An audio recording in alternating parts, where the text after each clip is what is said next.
Atos, capítulo 13. Na igreja de Antioquia havia os seguintes profetas e mestres: Barnabé, Simeão, chamado o Negro, Lúcio de Cirene, Manaém, que havia sido criado junto com o governador Herodes, e Saulo.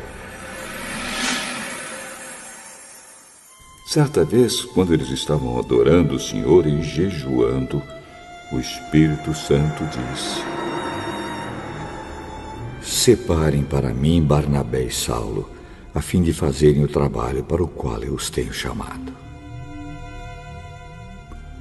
Então eles jejuaram e oraram, e puseram as mãos sobre Barnabé e Saulo, e os enviaram na sua missão.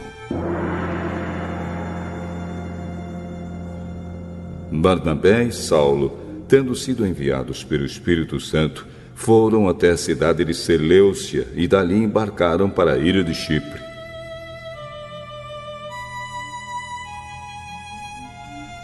Quando chegaram à cidade de Salamina, começaram a anunciar a palavra de Deus nas sinagogas. E eles tinham João Marcos para ajudá-los no trabalho missionário.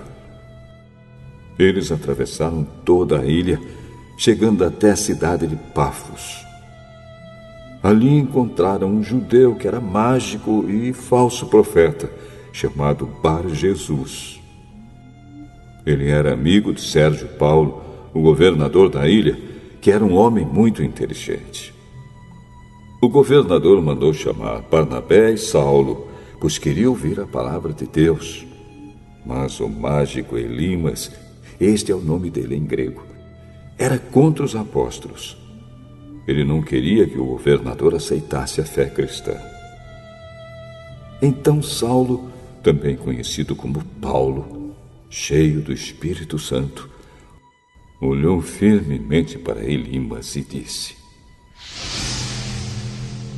Filho do diabo, inimigo de tudo que é bom, homem mau e mentiroso, por que é que você não para de torcer o verdadeiro ensinamento do Senhor? Agora escute, o Senhor vai castigar. Você ficará cego e não verá a luz do sol por algum tempo.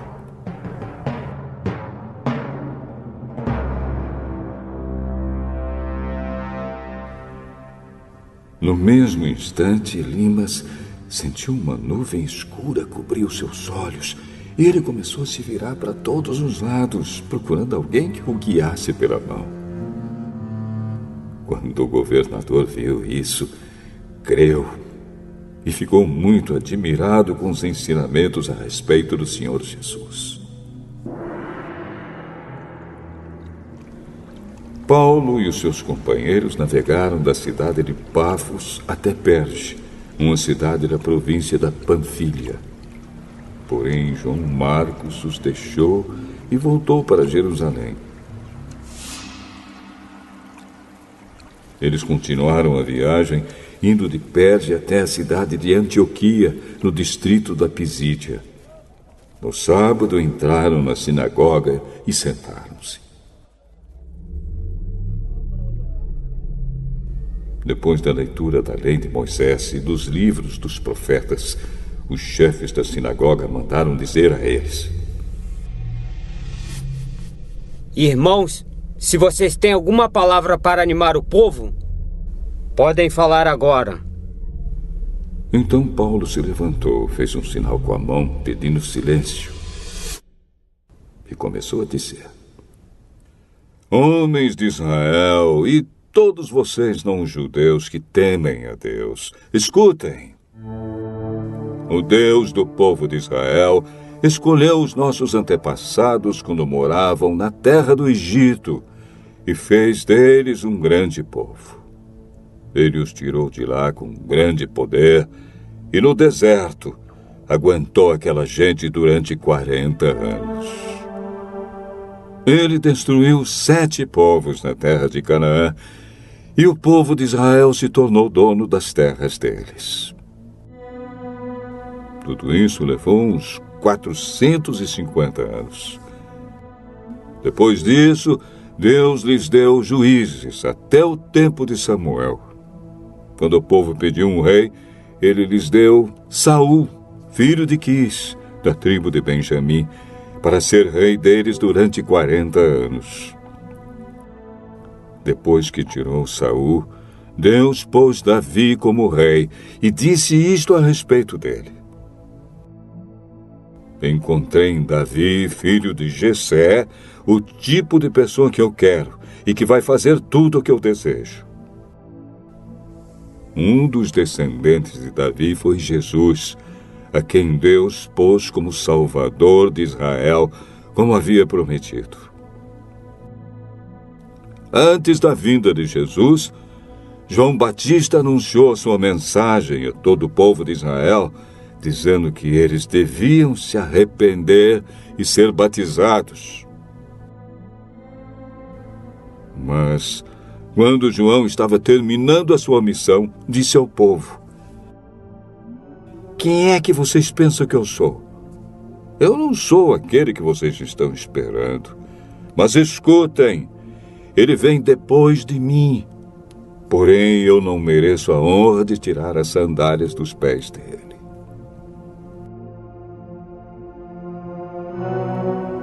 Paulo continuou: meus irmãos, descendentes de Abraão, e também vocês, não-judeus que temem a Deus, escutem. Essa mensagem de salvação foi mandada para todos nós. De fato, os moradores de Jerusalém e os seus líderes não entenderam que Jesus é o Salvador. E também não compreenderam as palavras dos livros dos profetas, que são lidos todos os sábados. Mesmo assim, ao condenarem Jesus, eles estavam cumprindo essas profecias. E embora não encontrassem nenhuma razão para condená-lo à morte, pediram a Pilatos que mandasse matá-lo. Depois de fazerem tudo o que as Escrituras Sagradas falam a respeito dele, eles o tiraram da cruz e o puseram num túmulo. Mas Deus o ressuscitou, e durante muitos dias ele apareceu às pessoas que o tinham acompanhado da Galiléia até Jerusalém. Agora essas pessoas são testemunhas que falam a respeito de Jesus ao povo de Israel. E nós estamos aqui para trazer o Evangelho a vocês. Deus fez agora para nós o que havia prometido aos nossos antepassados. Ele ressuscitou Jesus, como está escrito no Salmo número 2. Você é o meu filho, hoje eu me tornei o seu pai. E foi isto que Deus disse a respeito da ressurreição de Jesus, afirmando que ele nunca seria destruído pela morte. Eu vou dar a vocês as bênçãos sagradas e certas que prometia Davi. E em outra parte das Escrituras, lemos também: tu não deixarás que o teu dedicado servo apodreça na sepultura.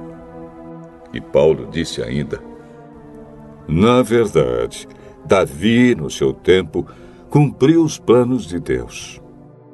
Depois morreu, foi sepultado ao lado dos seus antepassados e apodreceu na sepultura. Mas isso não aconteceu com aquele que Deus ressuscitou. Meus irmãos, todos vocês precisam saber com certeza que é por meio de Jesus que a mensagem do perdão de pecados é anunciada a vocês. Precisam saber também que quem crê é libertado de todos os pecados dos quais a lei de Moisés não pode livrar. Portanto, tenham cuidado para que não aconteça o que os profetas disseram. Prestem atenção, vocês que zombam de Deus. Fiquem espantados e morram. Pois o que vou fazer agora é uma coisa em que vocês não acreditariam, mesmo que alguém explicasse.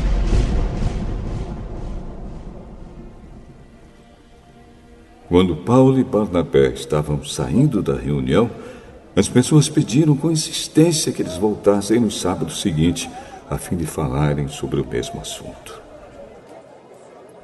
Depois da reunião, muitos judeus e outras pessoas convertidas ao judaísmo acompanharam Paulo e Barnabé, que falavam com eles e animavam todos para que continuassem firmes na graça de Deus. No sábado seguinte, quase todos os moradores da cidade foram ouvir a palavra do Senhor. Quando os judeus viram aquela multidão, ficaram com muita inveja. Então começaram a dizer o contrário do que Paulo dizia e o insultaram. Porém, Paulo e Barnabé falaram com mais coragem ainda. Eles disseram: era necessário que a palavra de Deus fosse anunciada primeiro a vocês que são judeus. Mas, como vocês não querem aceitá-la e acham que não merecem receber a vida eterna, então agora nós vamos anunciar a palavra aos não-judeus. Pois esta é a ordem que o Senhor Deus deu a nós, o seu povo. Eu coloquei você como luz para os outros povos, a fim de que você leve a salvação ao mundo inteiro. Quando os não-judeus ouviram isso, ficaram muito alegres e começaram a dizer que a palavra do Senhor era boa. E creram todos os que tinham sido escolhidos para ter a vida eterna. A palavra do Senhor se espalhou por toda aquela região.